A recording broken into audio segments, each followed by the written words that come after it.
First பாருங்க நம்ம சொன்ன மாதிரி அந்த ஓவரால் ஒரு கான்செப்ட் எல்லாத்தையும் உங்களுக்கு ஓரளவுக்கு தெரிஞ்சுக்கணும். எதுக்கெல்லாம் டைரக்ட்லி ப்ரொபோஷனல், எதுக்கெல்லாம் இன்வெர்ஸ்லி ப்ரொபோஷனல் அப்படிங்கிறத தெரிஞ்சுக்கணும். ப்ளஸ் ஸ்டெபிலிட்டி தெரிஞ்சுக்கணும். சரிங்களா? இப்போ இதில் ஃபர்ஸ்ட் வந்து பார்த்தீங்கன்னா ஒரு எல்லாமே CO வச்சுக்கலாம். H ப்ளஸ் கொடுத்ததுக்கப்புறம் எல்லாமே CO minus O minus O மைனஸ்னு மாறும். இது எல்லாமே கான்ஜுகேட் பேஸ் அல்லது ஆனியம் அதை பொறுத்து தான் நம்ம என்ன பண்ணுவோம், அந்த அசிடிக் ஸ்ட்ரென்த் சொல்லுவோம். அப்போ இந்த ஆனியானுக்கு எலக்ட்ரான்ஸ் வித்ட்ரா பண்ணக்கூடிய குரூப் இருந்தால் அசிடிக் ஸ்ட்ரென்த் அதிகமாகும், எலக்ட்ரான் டொனேட் பண்ணக்கூடிய குரூப் இருந்தால் அசிடிக் ஸ்ட்ரென்த் குறையும். இது எல்லாமே அல்கைல் குரூப்ஸ் எல்லாமே எலக்ட்ரான்ஸை டொனேட் பண்ணக்கூடிய குரூப், பர்டிகுலராக ப்ளஸ் எஃபெக்டை ஷோ பண்ணக்கூடிய குரூப். ஸோ இதில் ஒரு அல்கைல் குரூப் இருக்குது, இதில் 2 அல்கைல் குரூப் இருக்குது, இதில் 3 அல்கைல் குரூப் வந்து ப்ரெசென்ட் ஆகும். அப்போ நம்பர் ஆஃப் அல்கைல் குரூப் அதிகமாகும் போது ப்ளஸ் எஃபெக்ட் தான் அதிகமாகும். அப்போ எலக்ட்ரான் டொனேட் பண்ணக்கூடிய குரூப் அதிகமாகும் போது அசிடிக் ஸ்ட்ரென்த் என்ன ஆகும்? அப்போ யாருக்கு அசிடிக் ஸ்ட்ரென்த் அதிகம்? ஏக்கு தான் அசிடிக் ஸ்ட்ரென்த் அதிகம். So acidic strength A, B, சரிங்களா? First question alkyl groups donative group அதிகமாகும் போது அசிடிக் ஸ்ட்ரென்த் வந்து குறையும். சரிங்களா? அடுத்த கேட்டகரியில ஃபீனால் அண்ட் ஜெனரலா R அப்படிங்கிறது ஒரு alkyl group. For example ethanol, propanol இந்த மாதிரி. இப்போ இதுல O மைனஸ், இதுல O மைனஸா மாறும். இதுல ரெசனன்ஸ் பார்த்தா பாசிபிள் உண்டு. ஏன்னா பென்சில்ல பை எலக்ட்ரான் டென்சிட்டி இருக்கிறதுனால negative single bond double bond. So resonance stabilisation is more favourable non resonance stabilisation. இது ரெசனன்ஸ் கிடையாது, இல்ல இருக்கு ரெசனன்ஸ் இருக்கு. ஸோ ஃபீனாலா இல்ல ஜெனரல் ஆல்கஹால்னு பார்க்கும்போது யாருக்கு அசிடிக் ஸ்ட்ரென்த் அதிகம்? ஏ ஃபீனாலுக்கு தான் மோர் அசிடிக் ஸ்ட்ரென்த். ரைட்டா? அடுத்து 3 முன்ன சொன்ன மாதிரி இதுல எந்த ஒரு டொனேட்டிவ் குரூப் டினாய் குரூப் கிடையாது. இதுல donating group alkyl group plus I effect show பண்ணக்கூடிய group, N1 minus M effect show பண்ணக்கூடிய plus minus I effect show பண்ணக்கூடிய. கரெக்ட்டா? அப்ப இதுக்கு எலக்ட்ரான் பிரிச்சுட்டே எங்க அதிகம்? A. So acidic strength A, அதுக்கப்புறம் C, அடுத்து. சரிங்களா? இதுல electron donating group least category. Next இப்போ OH COH னு பார்க்கும்போது ஃபர்ஸ்ட் பீரியட் யாருக்கு கொடுக்கணும்? கரெக்ட்டா இல்லையா? ஃபர்ஸ்ட் பீரியட் யாருக்கு? ஏன்னா கார்பாக்சிலிக் ஆசிட் தான மோர் அசிடிக். அப்ப இந்த ரெண்டையும் கம்பேர் பண்ணதுக்கு அப்புறம் என்ன வரணும்? சொல்லுங்களா? உடனே சார் இதுல டொனேட்டிவ் குரூப் இருக்கு அப்படி சொல்லக்கூடாது. இது ரெண்டுமே ஏன்னா இதோட முக்கியமான பாயிண்ட் என்னன்னா carbon to oxygen resonance, oxygen to oxygen ரெசனன்ஸ்ல எது மோர் ஃபேவரபிள்னா ஆக்சிஜன் டு ஆக்சிஜன் ரெசனன்ஸ் தான் மோர் ஃபேவரபிள். ஏன்னா ஆக்சிஜன் டு ஆக்சிஜன் அப்படி ஃபார்ம் ஆகும்போது தான் ஒரு எலக்ட்ரோ நெகட்டிவ் எலமெண்ட்க்கு மேல நெகட்டிவ் சார்ஜ் வந்து ஃபார்ம் ஆகும். ஒரு கார்பன் மேல நெகட்டிவ் சார்ஜ் ஃபார்ம் ஆகிறத விட ஒரு ஆக்சிஜன் மேல நெகட்டிவ் சார்ஜ் ஃபார்ம் ஆகிறது வந்து மோர் ஸ்டேபிள். சொல்லுங்களா? ஸோ இது ரெண்டையும் கம்பேர் பண்ணதுக்கு அப்புறம் தான் இங்க வரும். ஸோ இதுல எலக்ட்ரான் டொனேட்டிங் குரூப் இருக்கு, இதுல no electron donating group. So acidic strength யார் தெரியும்? C இதுதான் இருக்குல்ல. ஸோ C, அதுக்கப்புறம் என்னது? D. அதுக்கப்புறம் இவங்க ரெண்டு பேரும் பார்க்கணும். இதுல எலக்ட்ரான் டொனேட்டிங் குரூப் இருக்கு லீஸ்ட், இது no electron donating group. So என்னது? D. லாஸ்ட் ஒன் என்னது? A. இதான் வந்து அசிடிக் ஸ்ட்ரென்த்கான ஆர்டர். அடுத்தது ஏவா பியா? ஏ.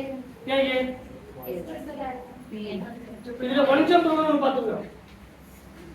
ஒன் ஜம்ப் ரூல் கார்பனுடைய பதில் கார்பனுடைய sp3 sp2 sp நைட்ரஜனுடைய sp3 இது நைட்ரஜனுடைய sp3 இத ஒன் ஜம்ப் ரூல் ஆல்ரெடி ஒரு பார்த்து இன்ஆர்கானிக் கெமிஸ்ட்ரியில. இங்க கார்பனுடைய sp ஐ விட நைட்ரஜனுடைய sp3 என்னது? லெஸ் எலக்ட்ரான், அதாவது எலக்ட்ரான் நெகட்டிவிட்டி கம்மி. சோ ஃபர்ஸ்ட் பீரியட் யாருக்கு தான்? அசிடிக் ஸ்ட்ரென்த் வந்து A greater than B. அதாவது அம்மோனியா வந்து பேஸ். ஜெனரலா சொல்லும்போது வந்து என்னது? அம்மோனியா வந்து பேஸ். அடுத்து percentage of escalator increases, acidic strength வந்து increases. இது 50%, இது 33%, இது 20%. So A, B, C. மணி நீ கேட்ட புரியுதா? இத percentage of escalator அதிகமாகும் போது எலக்ட்ரோநெகட்டிவிட்டி அதிகமாகும், acidic strength வந்து அதிகமாகும். நெக்ஸ்ட் சரி என்ன எஃபெக்ட் இது? இதுல O மைனஸ் மாறும் கான்ஜுகேட் பேஸ், இதுல O மைனஸ் மாறும் கான்ஜுகேட் பேஸ். இந்த கான்ஜுகேட் பேஸ் ஸ்டெபிலைஸ் பண்ணக்கூடிய CF3 ஆல்ரெடி சொல்லிருக்கேன். CH3, CCl3, CTR3, CA3 only show by the minus I effect. எது மட்டும் தான் ஷோ பண்ணோம்? மைனஸ் I effect மட்டும் தான் ஷோ பண்ணோம். சோ இது strong minus I CF3. So B greater than A. சரிங்களா? நெக்ஸ்ட் இப்போ பார்க்கிறதுக்கு P மாதிரி இருக்குனால P ஆன்சர் இல்லையா சொல்லுங்க பார்க்கலாம். ஆக்சுவலா பாக்கும்போது இந்த ஹைட்ரஜன் வெளியே போனதுக்கு அப்புறம் C மைனஸ் F3 இருக்குமா? இங்க C மைனஸ் CCl3 இருக்கு. ஃப்ளூரின்ல 2p ஆர்பிடல் வந்து வேக்கன்ட் ஆர்பிடல் கிடையாது. கரெக்ட்டா இல்லையா? ஃப்ளூரின்ல 1s2 F மைனஸ் அப்படிங்கிறது கம்ப்ளீட்டா ஃபில்ட் ஆயிருக்கும். அப்ப d ஆர்பிடல் ஆல்ரெடி அது கிடையாது. ஆனா குளோரின்ல என்ன இருக்கு? இந்த கார்பனுக்கு மேல இருக்கக்கூடிய எலக்ட்ரான் எது டொனேட் பண்ணும்? குளோரின்ல இருக்கக்கூடிய வேக்கன்ட் d ஆர்பிடல் டொனேட் பண்ணும்போது ரெசனன்ஸ் ஸ்டெபிலைசேஷன் நடக்கும். சோ இது மோர் ஸ்டேபிள். ஏதா மோர் ஸ்டேபிள். சரிங்களா? இந்த எஃபெக்ட் வேற, இந்த எஃபெக்ட் வேற. இது கம்ப்ளீட்லி மைனஸ் எஃபெக்ட் ஷோ பண்ணக்கூடியது. இது கார்பனில் இருக்கக்கூடிய அந்த நெகட்டிவ் எது மூலமா ஸ்டெபிலைஸ் பண்ணுதுன்னா இந்த வேக்கன்ட் d ஆர்பிடல் மூலமா ரெசனன்ஸ் மூலியமா ஸ்டெபிலைஸ் பண்ணுது. இந்த நோ ரெசனன்ஸ், இதுல வேக்கன்ட் டி ஆர்பிட்டல் கிடையாது. சரிங்களா? ஸோ ஃப்ளூரியில பார்த்தோன்னே strong electron withdrawing group, so acidic strength அதிகம் சொல்லக்கூடாது. இங்க அந்த மைனஸுக்கும் வேக்கன்ட் டி ஆர்பிட்டலுக்கு இருக்கக்கூடிய ரெசனன்ஸ் இருக்கிறதுனால தான் CCl3 minus is the strongest acid. So answer என்னது? A greater than B. சரிங்களா? இந்த ஆன்சர் நீங்க மாத்தி போட கூடாது. இது எப்படி போட உங்களுக்கு தெரியும்? ஒரு பீரியாடிக் ப்ராப்பர்ட்டிஸ்ல சேம் பீரியட் வரும்போது லெஃப்ட் டு ரைட்ல எலக்ட்ரோநெகட்டிவிட்டி அதிகமான அசிடிக். அது யாருக்கு அசிடிக் அதிகம்? D, C, B and E.